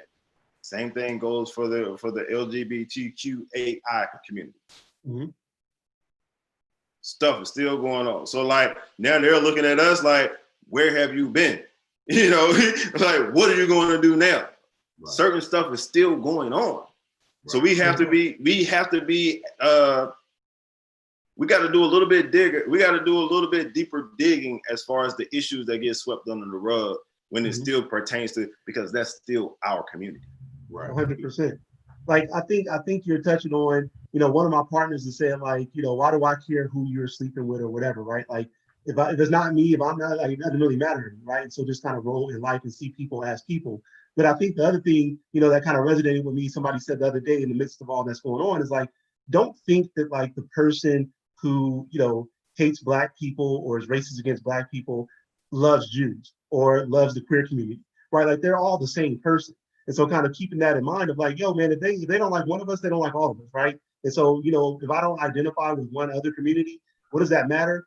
They treat us all the same. So it really doesn't make a difference. So we got to be kind of allied together, lockstep and arm, you know, pushing back against this hate that's out there. And I think that, and to with that, yo, if you don't know something, ask the question. Yeah. Like, don't be so caught up in your own ego and your pride to be ashamed to like, yo, like, I really don't know much about, you know, what's going on in this community. Please inform me. And I just saw something too. It's interesting too. You know, somebody said LGBT is sin, and that's their response, right? Right. So you now don't want to communicate with them because you think they're living in sin. Like how much sense does that make? And how perfect are you? What does that have to do with you? Again, you feel that's sin. That's not your sin. So why are you judging them? Right. When when you're walking around doing stuff. Right. Like they say worrying is a sin. A lot of people doing that right now. Yeah, we got to stop that, man. Right. That is not your life. You don't have to, again, judge them. You don't have to embrace them. You know, you can have boundaries, but you don't judge them and treat them a different way because they have different beliefs, feelings, and how they operate. Right. I appreciate you sharing that. And you know, while we do, you know, respect everybody to share, we do expect, you know, expect some respect from, you know, for everybody's point of view in this space. So we didn't even say that from the beginning. So that we, you know, we need to say that now. But right, sin is sin, because when you was raw dogging somebody, not married, that's sin too. So if you want, let's list all of them. You know what I'm saying? Let's be clear. So we're not going to do that in this space. And you know, respectfully. Sorry, I'm like ratchet therapist. Real talk. Because I mean, like, yo, I mean, we know the Bible, the word, right? Like everybody's falling short of, you know what I mean? The glory of God. So come on, like let's not really get into it. So yeah, so let's be clear. This is respective space. This is Black men. We all coming together, and we have Black sisters in the house. Yep.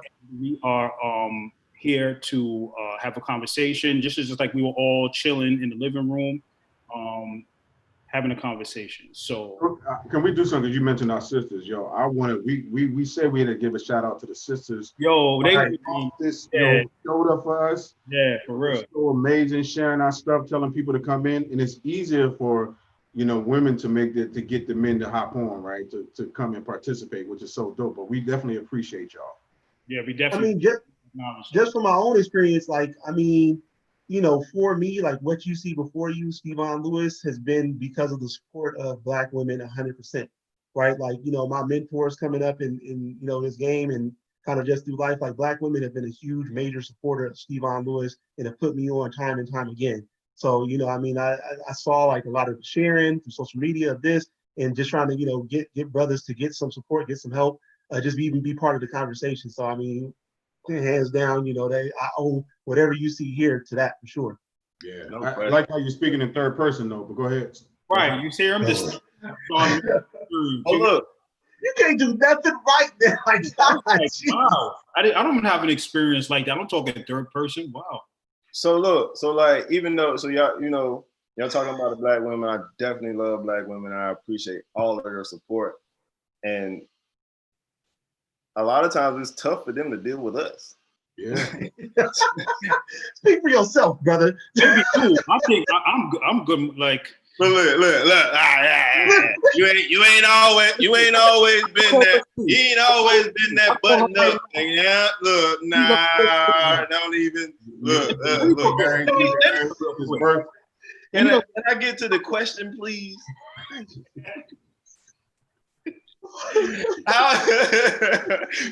How do you have the conversation with your wife or significant other? How do you give them comfort, especially, I guess, when you're dealing with mental health challenges? Well, her and I have been together since we were 14. I could have gave you a picture. You could have pulled it up right now of us in high school. So we've been together a long time. So we kind of know each other in terms of language and nonverbal communication and stuff like that. again, when I talk to sisters during the couples sessions, it's always about feeling comfortable. And the biggest thing I hear brothers say is not feeling that you're not going to hear something be repeated back to you in a heated situation or something like that. So one is the man having the language to be able to express how he's feeling, or even if it's not, even if he don't, just start blurting out a whole bunch of feelings. Like, I don't know how I'm feeling. I'm feeling confused, angry, upset. And then you could go into more detail as to why you're feeling that way.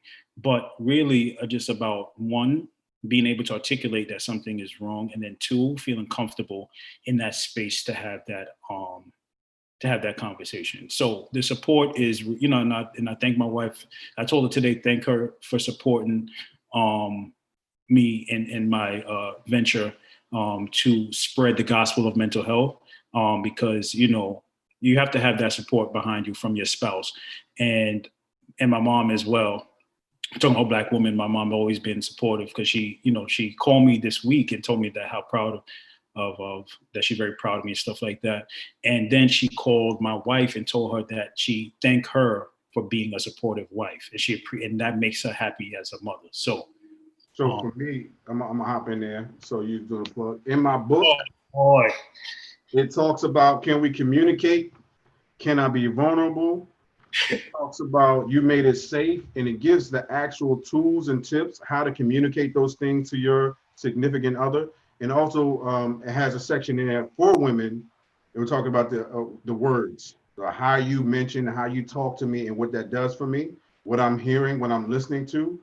And really developing that level of vulnerability. There's another chapter called Can I Be Vulnerable? And what that means, what vulnerability looks like, helping each other communicate those feelings, words that we're not too keen on, and then having the dialogue about that.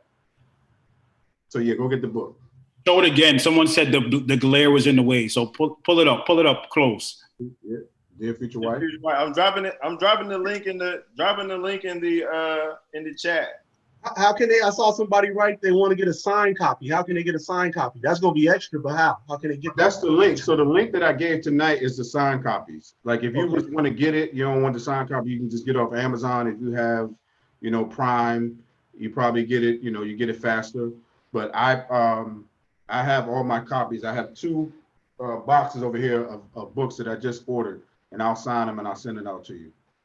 Personally, you'd be driving around the country personally and dropping them off to you. So it is late model women. I think the thing that also complements Bashea's book to be able to talk to your significant other is learning how to address your own ish too. Real. You know what I'm saying? Especially as a Black man. So I'm gonna plug my book.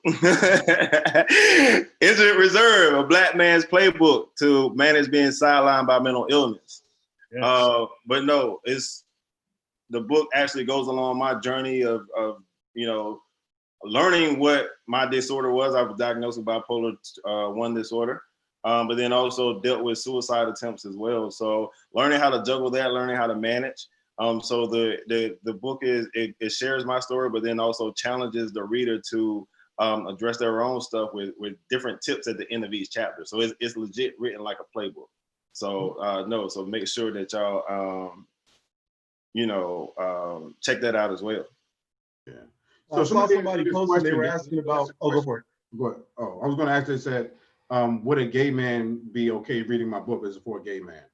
The truth about my book, I started writing Dear Future Wife. It was a personal journey, and I just kept it. But it's for everybody. There's single women who read it. There's single men who read it. There are gay couples that were in my practice who they've helped their relationship by reading my book. So it's for everybody. Don't let the title throw you off, because I joke because I have a relationship with one of my mentors, and I always ask them, who's the wife, who's the husband, because he's married. And so I'll joke with them and say, yo, you need to read this chapter. This chapter's for you. And we have that relationship where we can do that, but it's definitely for everybody. Definitely.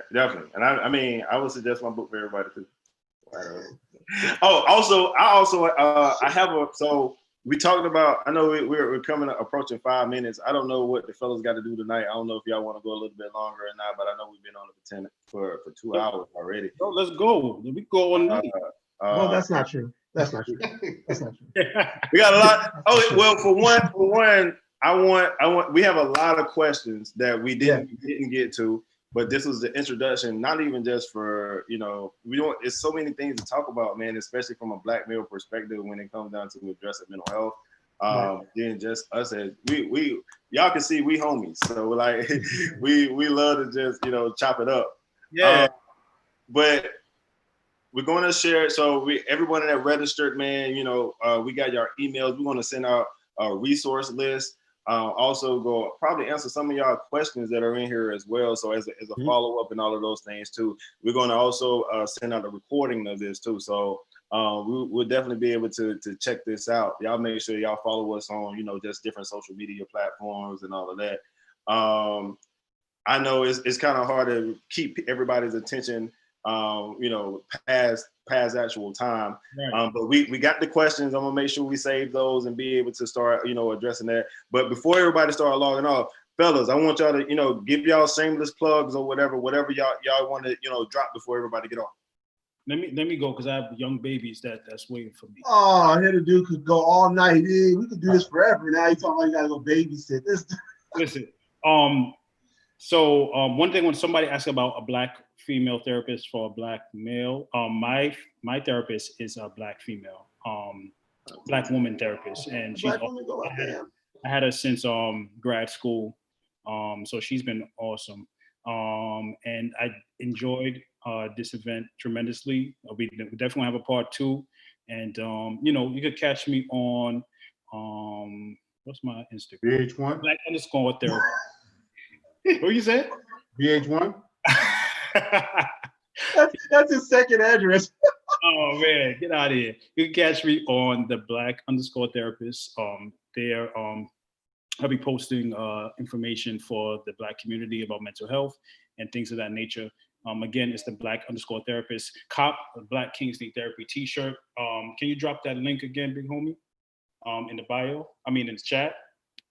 The Black Kings Need Therapy. Please right there. That's right there. There y'all go. Thank you, sir. Please support and look out for Arron Talks. That will be starting soon. I'll be starting my own little conversation. Yeah, my own little conversation. So look out for that coming up real soon. Hey, congratulations, brother. Thank you.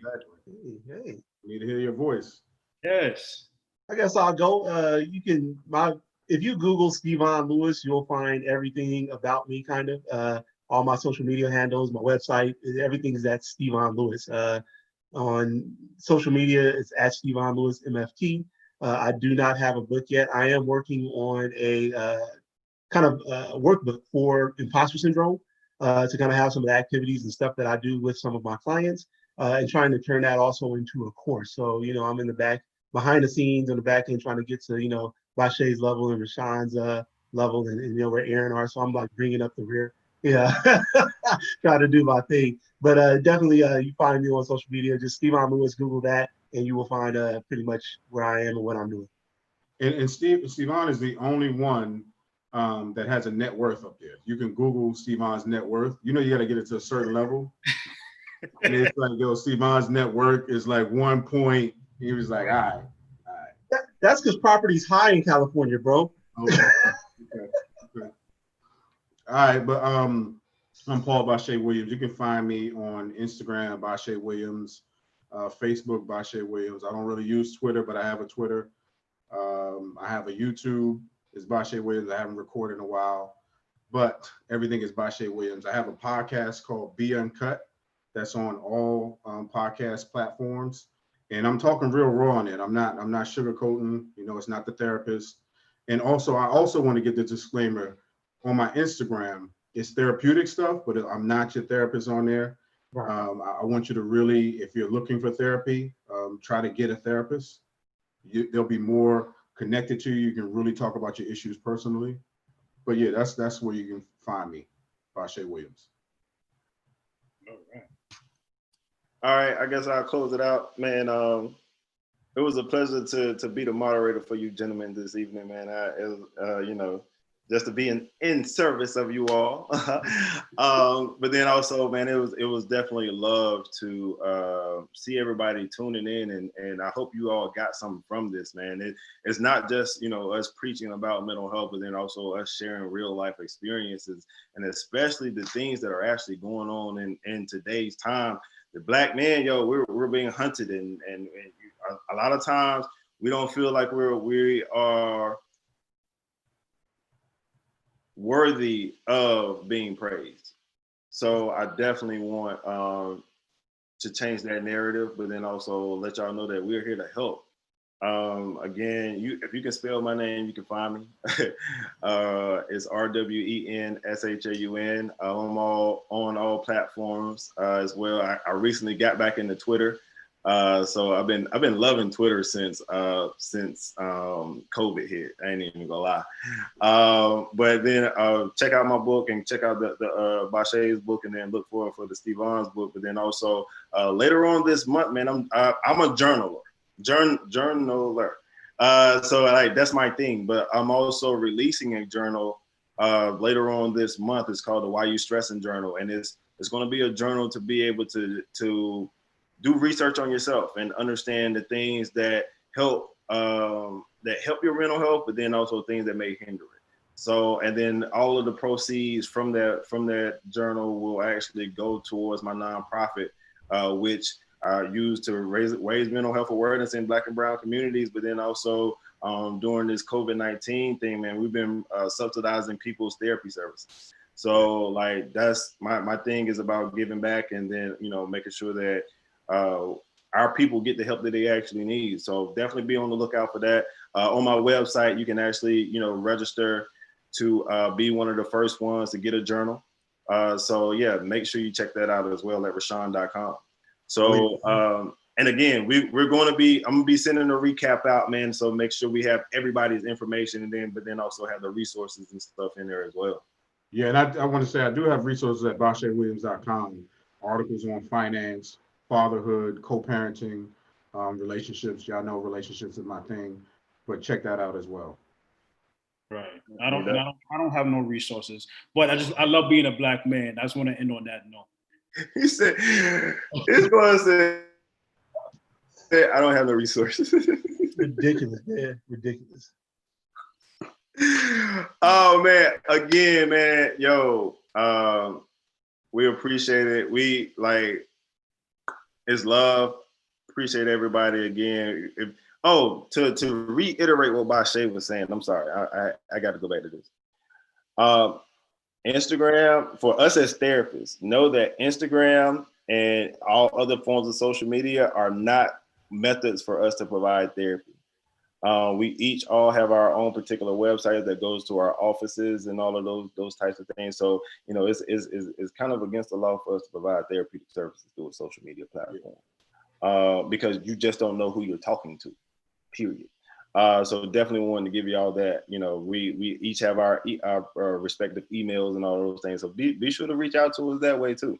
You know, if you're looking for actual therapeutic services, or you're looking to book a speaker and all of that too, because we're also all speakers and we do a lot of work as well too. So yeah. Absolutely. Anybody, y'all got anything else? That's it, man. Thanks for the opportunity, man. I'm just happy to be here, you know? About the next talks. Stay tuned. Bashea and Stevon will be on various TV shows, so we have to work around their filming schedule. That's kind of true for Bashea. I'm here doing. He was on the news this morning. Right, Bashea was on the news this morning. Right, he was on the news this morning. Were you on there yesterday? Really? No, I was on the news on Tuesday. Oh, okay. All right. You're right. You're right.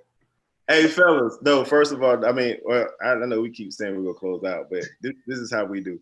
Yeah. I want to see the group chat, man. Like, yo. Right, y'all should see the group chat. It's ridiculous. Oh man, but no, like on a real note, I love these guys. I want to say it in front of everybody. I love each and every one of y'all and everything that you provide to the world. I feel like we as Black men don't say that enough to one another. Yeah. shoot, I even had my dad even had trouble saying that, you know, to me as his son. But we that's a whole nother topic for another day. But I love you fellas.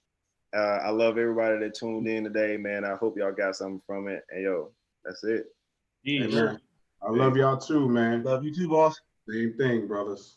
Peace. We'll get on the chat later. Yeah. Yeah.